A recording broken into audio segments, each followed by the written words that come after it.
नमस्कार। कमर दर्द की समस्या होना हमारे आज के आधुनिक समय में एक आम समस्या बन चुकी है। पेट दर्द से पीड़ित कमर के निचले क्षेत्र पर भारी सामान उठाने से हमारी डिस्क पर दरार पड़ जाती है, जिसके कारण हमारी डिस्क टूट जाती है। इसे ही स्लिप डिस्क माना जाता है। डिस्क के टूट जाने के कारण इससे निकलने वाला तरल चिपचिपा पदार्थ बाहर बहकर कई स्नायु से होकर के गुजरता है, जिसके के कारण हमें पीठ दर्द और कमर दर्द जैसी समस्या उत्पन्न होती है। यह समस्या अधिक समय तक कुर्सी पर लगातार बैठे रहने से, हमारी बढ़ती उम्र के साथ, मोटापे के साथ तथा गलत पोस्चर में बैठे रहने के कारण ही होती है। या कभी कभी जब हम कोई भारी सामान उठा लेते हैं तो उसके कारण भी हमें स्लिप डिस्क की समस्या उत्पन्न हो जाती है। स्लिप डिस्क में हमारा दर्द हमारे जांघों में और हमारी कमर पर पड़ता है। ये दर्द आपके हिप्स, पिंडली, हमारे पैरों पर, कंधे और हमारे हाथों पर भी होता है। यह दर्द हमारे रोजमर्रा के कामों जैसे कि टहलने समय, दौड़ते समय या फिर अपने दैनिक कार्य को पूर्ण करते समय भी हो सकता है। तो आइए करते हैं कुछ बैठकर और पीठ तथा पेट के बल लेटकर किए जाने वाले योगाभ्यास की क्रियाओं को, जिनके अभ्यास से हम अपने कमर दर्द और अपने स्लिप डिस्क के दर्द को दूर कर सकते हैं। मकरासन करने के लिए सर्वप्रथम हम पेट के बल जमीन पर सीधा लेट जाएंगे। अपने दोनों हाथों को अपने कंधे के समानांतर रखते हुए अपनी हथेलियों को चिन और गाल के पास रखेंगे। अब घुटने को मोड़ते हुए अपनी एड़ी को नितंब के पास लाते हुए अपने दोनों पैरों को बारी बारी से ऊपर और नीचे रखेंगे। श्वासों का क्रम इसमें सामान्य रहेगा। दमा और श्वास संबंधी रोगों के साथ साथ यह कमर दर्द और सर्वाइकल में भी लाभ देता है। 3 से 5 मिनट तक इसे किया जा सकता है। अर्ध शलभासन की क्रिया करने के लिए हम सर्वप्रथम भूमि पर पेट के बल सीधा लेट जाएंगे। हमारा चिन जमीन पर लगा रहेगा। हम अपनी दोनों हथेलियों को अपनी जंघाओं के नीचे रख लेंगे। लंबा, धीमा और गहरा श्वास अंदर लेते हुए अपने पैर को बिना घुटना मोड़े पंजे खींचते हुए सीधा ऊपर उठाएंगे। जितनी देर संभव हो सके उतनी ही देर हम इस अवस्था में बने रहेंगे।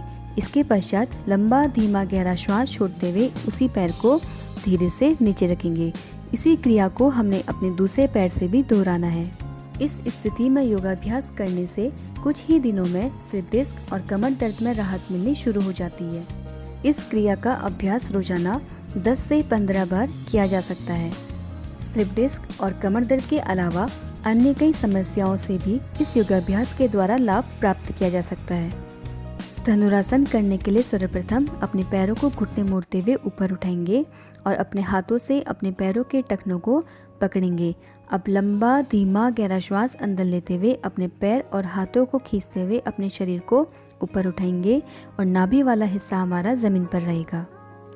जिन्हें स्लिप डिस्क के कारण कमर दर्द हो या सर्वाइकल स्पॉन्डिलोसिस हो, उन्हें धनुरासन का यह अभ्यास लंबे समय तक करना चाहिए। उसके पश्चात श्वास छोड़ते हुए अपने पैरों और हाथों को धीरे से नीचे लेकर आएंगे। पूर्ण धनुरासन न करके हम धनुरासन की इसी क्रिया को अपनाएंगे। इसके बाद अपने दोनों हाथों को करके पीछे की ओर को ले जाएंगे और श्वास अंदर लेते हुए अभी से ऊपर तक के भाग को ऊपर उठाएंगे। जितनी देर संभव हो इस क्रिया पे रहना है और उसके पश्चात श्वास छोड़ते हुए धीरे से हम वापस नीचे आ जाएंगे। भुजंगासन करने के लिए हम पूर्व की ही भांति पेट के बल भूमि पर सीधा लेट जाएंगे। हमारे दोनों पैर आपस में मिले रहेंगे। अपने दोनों हाथों को धीरे से उठाकर अपने चेस्ट के बगल पर रखेंगे। फिर लंबा, धीमा, गहरा श्वास अंदर लेते हुए अपने नाभि से ऊपर तक के हिस्से को ऊपर उठाएंगे। कमर में होने वाले खिंचाव को महसूस करेंगे। इस आसन की अंतिम अवस्था में हमारे शरीर की आकृति फन उठाए सांप की तरह होती है।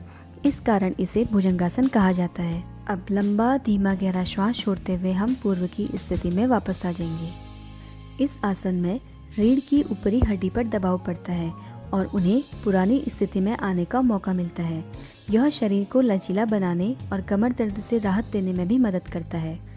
तिर्यक भुजंगासन को करने के लिए हमें अपने दोनों पैरों के बीच में दूरी रखनी है। भुजंगासन की भांति ही हमें ऊपर उठना है और हमें अपने पैर के विपरीत दिशा को देखना है और श्वास छोड़ते में हमें अपनी पूर्व की स्थिति में वापस आ जाना है। इसी क्रिया को हम दोबारा से दोहराएंगे और इस बार हम अपने विपरीत दिशा की ओर को करेंगे।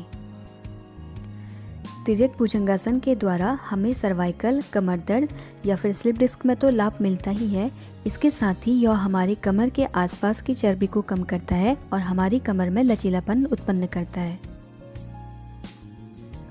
कंधरासन करने के लिए सर्वप्रथम जमीन पर पीठ के बल सीधा लेट जाएंगे। अपने दोनों पैरों को घुटने फोल्ड करते हुए अपने नितंब के पास लेकर आएंगे और दोनों हाथ हमारे कमर के बगल पर रहेंगे। श्वास अंदर लेते हुए हमें अपने कमर तक के हिस्से को ऊपर उठाना है। लगातार इस क्रिया के अभ्यास से आपकी कमर की मांसपेशियां और हड्डियां सामान्य स्थिति में आ जाती है, जिसकी वजह से दर्द स्वतः ठीक हो जाता है और श्वास छोड़ते हम अपनी पुनः स्थिति में वापस आ जाते हैं। इस क्रिया को कम से कम 5 से 10 बार हम दोहरा सकते हैं। मर्कटासन करने के लिए हमें पूर्व की ही भांति पीठ के बल जमीन पर सीधा लेट जाना है। हमारे दोनों हाथ हमारे कंधे के समानांतर फैले रहेंगे। हमारी हथेलियां आसमान की ओर को खुली रहेगी। लंबा धीमा गहरा श्वास अंदर लेते हुए अपने दाएं पैर को धीरे से ऊपर उठाएंगे और बाएं हाथ की ओर को लेकर जाएंगे और अपनी दृष्टि को दाएं हाथ की ओर को रखेंगे। कुछ देर इसी क्रिया पर बने रहेंगे और इसके पश्चात धीरे से श्वास छोड़ते हुए अपने पैर को वापस लेकर आएंगे। ठीक इसी प्रकार हम इस क्रिया को अपने दूसरे पैर से भी दोहराएंगे। अभी हमने मर्कटासन की पहली विधि का अभ्यास किया, अब हम इसकी दूसरी विधि का अभ्यास करेंगे। इस क्रिया को करने के लिए श्वास अंदर लेते हुए अपने पैरों को घुटने से फोल्ड करते हुए अपनी एड़ियों को जितना हो सके नितंब के पास लेकर आएंगे और इस क्रिया को पूर्व की ही भांति दोहराएंगे।